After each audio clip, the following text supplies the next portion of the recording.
Oke, selamat pagi, salam sejahtera kita semua. Assalamualaikum warahmatullahi wabarakatuh. Shalom. Saya di sini Yohanes Hari Simanjuntak hendak ingin mempresentasikan bagaimana kita melakukan sebuah penanganan risiko setelah kita menganalisis risiko. Ya, pada pertemuan sebelumnya presentasi sebelumnya kita telah menganalisis bagaimana kita menganalisis risiko dan bagaimana tingkat dangerousnya atau risk score dari suatu risiko, yaitu melalui metode Fishbone, yaitu menganalisis dari 5M, man, machine, material, method, dan modalnya. Dan kita menamai risiko tersebut. Kejadiannya apa saja begitu, kita berkasih berapa likelihood-nya, tergantung dari keseringan atau intensitas terjadinya risiko tersebut, severity, yaitu tingkat bahaya atau tingkat yang mengancam perusahaan tersebut sehingga menghasilkan risk score. Oke, di presentasi kali ini saya akan presentasikan bagaimana kita menangani risiko tersebut. Itu pertama kita mengevaluasi dulu risiko tersebut. Itu pada risiko pertama yang saya namakan sebagai R01, yaitu turunnya jumlah permintaan akan jasa transportasi. Ya, di sini kita masukkan risk statement atau apa sih yang terjadi jika kejadian tersebut atau kejadian atau risiko tersebut terjadi. Kita masukkan likelihood-nya seperti yang saya masukkan tadi, saya masukkan 4 pada risiko pertama itu karena intensitas turunnya jumlah permintaan akan jasa transportasi itu tergantung kepada konsumen. Tidak sepenuhnya salah si perusahaan atau salah si pengemudi. Karena jika operator hendak melakukan perpindahan atau ingin berganti perusahaan akan jasa transportasi, itu tetap kembali ke konsumen. Perusahaan cuma bisa memberikan pelayanan yang lebih baik lagi dari yang sebelumnya setelah menerima beberapa saran dan masukan dari penumpang. Severity-nya 2 karena dampaknya tidak terlalu merugikan atau tidak secara langsung merugikan perusahaan, sehingga menghasilkan risk value itu 8 dan risk level itu masuk ke golongan medium. Dan di sini saya memberikan treatmentnya itu operator atau supir diperingatkan dan diberikan penyuluhan akan pentingnya mematuhi SOP. Ya, seperti kita ketahui di mana SOP itu adalah sebuah peraturan atau sebuah ketetapan yang menunjang sebuah perusahaan agar perusahaan tersebut dapat bekerja sesuai dengan kaidahnya, sehingga perusahaan itu bisa dipandang orang secara baik dan tidak dipandang sebelah mata. Dan pada risiko kedua, terjadinya kerugian besar pada pihak penumpang atau pemilik usaha. Ya, seperti yang kita ketahui, kerugian besar saya buat itu di likelihood 3 karena intensitasnya lebih sering daripada risiko yang pertama. Saya buat 3, tapi severity-nya juga tergolong high karena dapat secara langsung mengakibatkan kerugian kepada perusahaan. Di sini toleransinya atau treatment atau tindakan yang harus dilakukan untuk perusahaan ini, diadakannya penelusuran ulang yang mengakibatkan mengapa supir mengalami kecelakaan. Seperti yang kita ketahui sama-sama, kecelakaan yang terjadi yang disebabkan oleh supir atau mungkin yang terjadi akibat ketidaksengajaan supir karena kendaraannya belum diperiksa dapat saja mengakibatkan kerugian yang lebih besar untuk perusahaan. Mengingat satu unit kendaraan sangat menunjang perusahaan karena itu berupa aset. Dan pada risiko ketiga, turunnya jumlah kepercayaan penumpang dan permintaan akan jasa. Likelihood di sini 3 karena juga tidak terlalu sering, tidak sesering risiko yang pertama. Ya, turunnya kepercayaan penumpang akan permintaan jasa itu ya tidak seperti yang di risiko pertama, karena di risiko pertama supir sudah diingatkan, tapi penumpang juga masih juga tidak berminat ke ke jasa yang ditawarkan. Sehingga dan pada risiko yang ketiga ini, turunnya kepercayaan penumpang dan permintaan akan jasa itu disebabkan oleh supir itu sendiri. Ya, pada kali ini treatment yang saya sarankan untuk perusahaan, supir yang sudah diperingatkan dengan pentingnya SOP, di mana SOP menyangkut akan berkendara secara aman dan tidak akan dipindahkan, harus segera dipecat atau diberhentikan karena di sini menyangkut keselamatan beberapa nyawa. Mengingat transportasi ini kita mengangkut beberapa orang juga beberapa nyawa. Beralih ke selanjutnya, kita membuat risk management plan register. Ya, di sini kita menentukan opsi treatment risikonya. Ya, pada tabel kali ini kita membuat kode risikonya, statement risiko, dan kategori risiko itu. Kategorinya seperti apa bagi kita? Menurut kita itu bagaimana? Apakah itu risikonya dari faktor X atau biasanya dari faktor eksternal? Apakah itu faktor dari bagaimana strategi pelayanan konsumen, dan juga apakah itu risiko yang dapat dihindari. Dan di sini treatment risiko kita kelompokkan lagi menjadi 3, yaitu menjadi menghindari risikonya, bagaimana kita menghindari risikonya nanti, dan juga mengontrol atau mengurangi risiko. Bagaimana kita mengurangi risikonya? Apakah bisa mengubah dari likelihood-nya atau keseringannya, atau mengubah konsekuensi risiko? Mengubah konsekuensi risiko. Dan atau kita bisa mengubah, atau kita bisa mentransfer atau membagi risikonya. Bagaimana kita membagi risikonya? Langsung saja kita terjun ke bagaimana kita menentukan opsi treatment risikonya.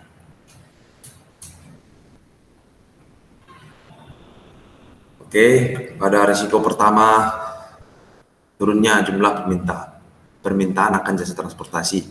Ya, pada risiko pertama kali ini, kategori risiko saya kategorikan sebagai preventable risk.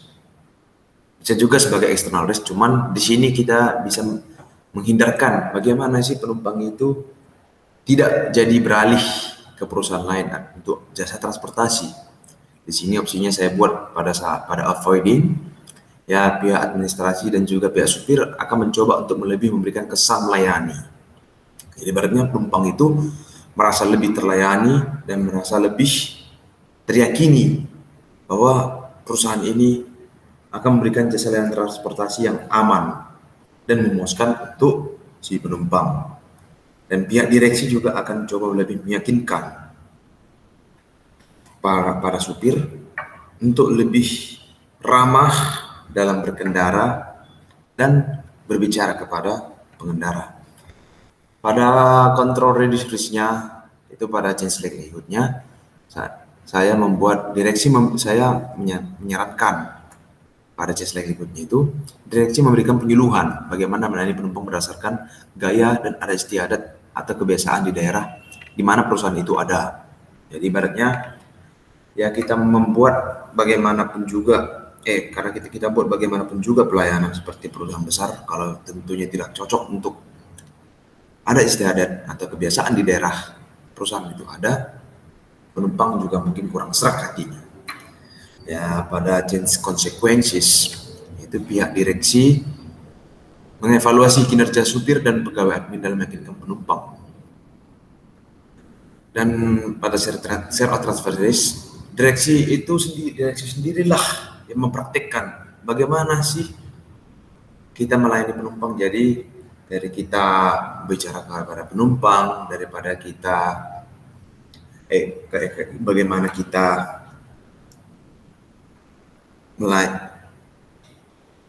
mengisi kekosongan atau kebosanan penumpang dari penunggu, itu langsung diajari oleh direksi itu sendiri. Sehingga direksi juga turut campur bagaimana merasakan risiko itu sendiri. Ya, pada risiko kedua, terjadinya kerugian besar pada pihak penumpang atau pemilik perusahaan.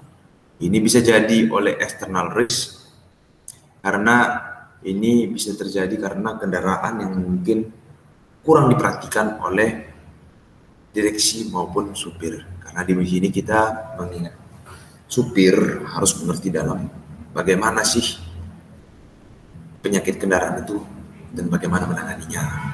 Ini pada avoiding risk-nya, ya pihak admin direksi mengadakan penelusuran langsung bagaimana sih terjadinya kecelakaan ini, sehingga kerugian yang ditanggung bisa dicegah di lain hari.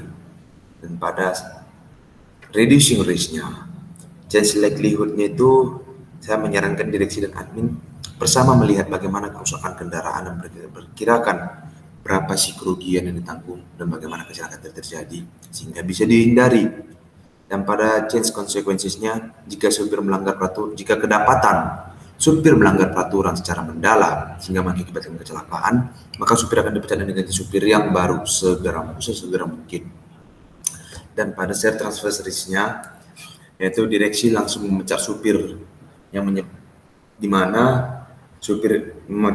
mana pada saat kecelakaan terjadi, supir tersebut menjalankan tugas. Jadi ibaratnya gini, jika supir A bertugas dan mengalami kecelakaan, ya supir langsung dipecat begitu.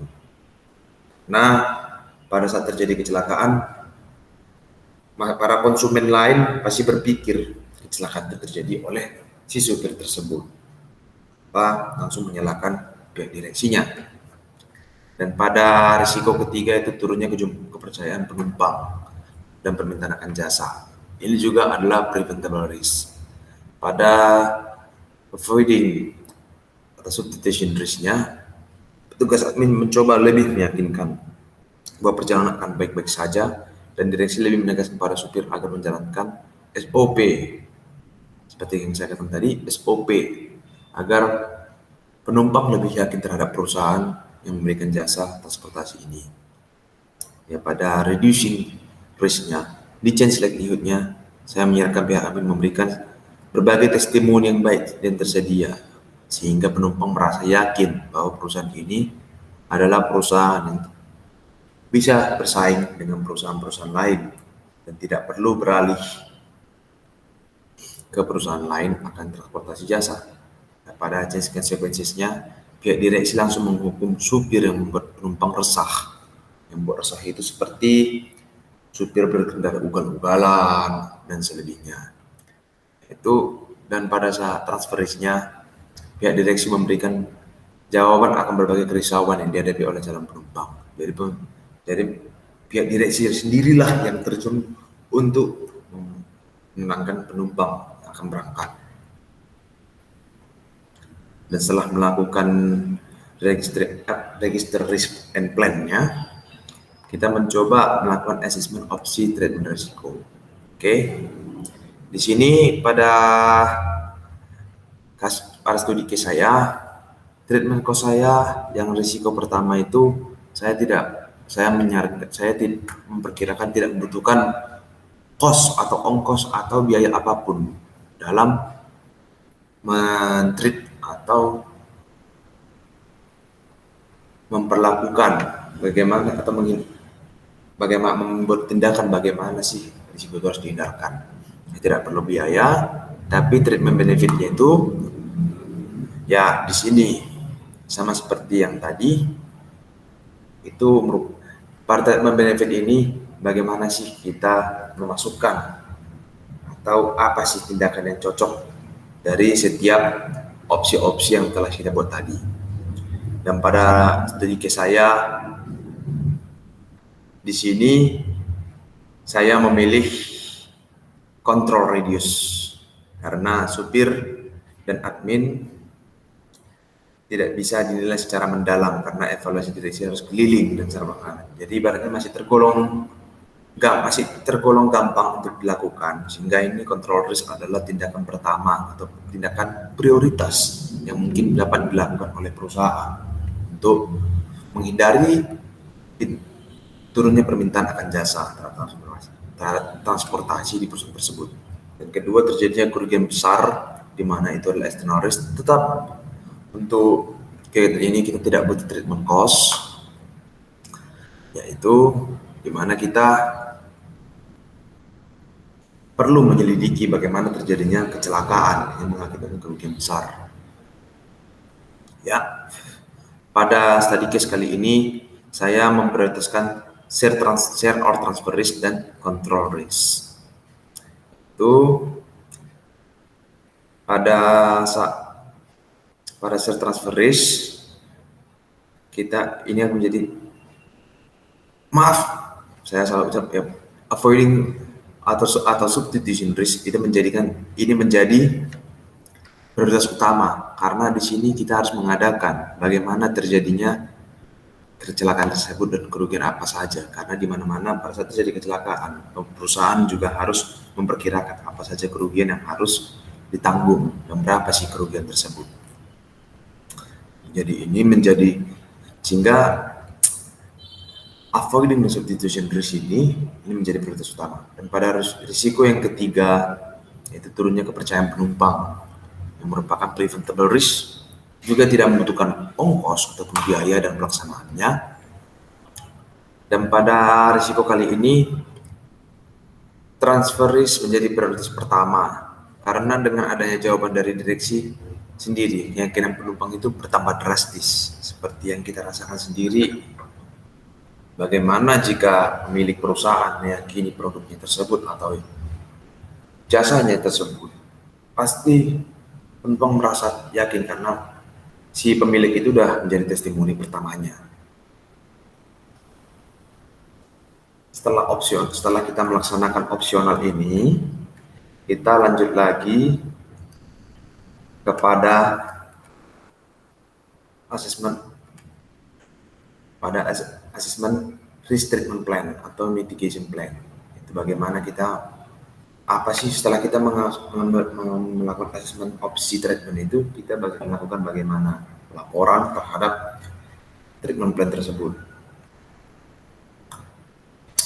Seperti yang saya lakukan seperti ini. Saya memperkirakan 2 jam karena untuk mempraktekkan langsung bagaimana cara melayani penumpang itu bisa saja dilakukan sebentar saja. Dan di sini tetap tidak dibutuhkan ongkos seperti yang saya katakan tadi. Dan pada risiko yang kedua yaitu pihak admin melakukan penelusuran penyebab terjadi kecelakaan. Di sini mungkin membutuhkan waktu yang sangat lama. Saya perkirakan membutuhkan waktu yang sangat lama karena mengingat unit atau kendaraan mobil harus dibawa terdahulu ke bengkel, dan di situ mereka dapat menemukan bagaimana kecelakaan tersebut terjadi. Dan juga perlu bekerjasama dengan pihak kepolisian bagaimana sih terjadinya runtutan kecelakaan berdasarkan saksi-saksi dari tempat terjadinya kecelakaan. Risk atau turunnya kepercayaan penumpang yang risk treatment yang diperlukan itu adalah pihak direksi memberikan jawaban. Di sini kita tidak memerlukan waktu, jadi ibaratnya di mana penumpang itu membutuhkan testimoni, di situ direksi langsung berkata, karena di sini kita memposisikan direksi itu sebagai orang atau testimoni pertama terhadap perusahaan tersebut. Setelah itu kita membuat risk register kita. Jadi seperti yang di sini sama seperti tugas 1.5 tadi.